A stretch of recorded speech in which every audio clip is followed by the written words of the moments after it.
The Great Ocean Road is one of the most iconic stretches of road in Australia. Winding its way along 243 kilometres of rugged coastline, it connects townships that were once only accessible by boat or by an arduous journey through hard country. Built in part by returned servicemen, the road is a living memorial to the Victorians who served in World War I and the longest war memorial in the world. 2019 marks 100 years since construction began. Famous for its seafood, shipwreck history and rolling hills, Apollo Bay sits at the foothills of the Great Otway National Park on the traditional lands of the Gudabanud. The Eastern Maar people have lived on this country for generations, with occupation sites dating back as far as 40,000 years. Our generations have been here forever. When I say my country, it is in the same way that I say, this is my daughter, this is my son. I don't own them, but they are mine. I belong to them, they belong to me. And it is in that tone that we say, this is our country, this is my country. The first European settlers to the area were timber cutters. In the 1850s, they built sawmills in the town. Although the bay provided a sheltered anchorage, the lack of a suitable pier meant that logs were floated out to sea to be loaded onto ships. Before the roads, sea travel was used a lot. My grandfather, he was one of the masters of one of the ships to bring supplies in and take supplies out. And of course, people rode their horses too.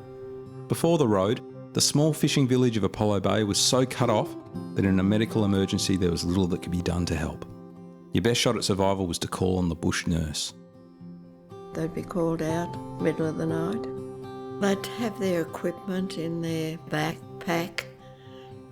They'd have a pack on their back and a pack on their horse. People from their farms further out, they'd come and get the nurse.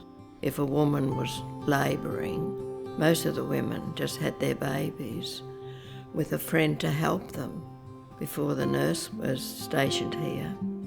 Yes, they were wonderful people, those pioneers. How they stuck at it, really, and they always seemed to tackle it with strength and humour, and I can't help admiring them. In July of 1918, the Great Ocean Road Trust made the decision to build the 18-mile section of road from Lorne to Cape Patton first. On the 28th of August 1918, a survey team arrived in Apollo Bay to commence work, and in September of 1919, construction on the Great Ocean Road began.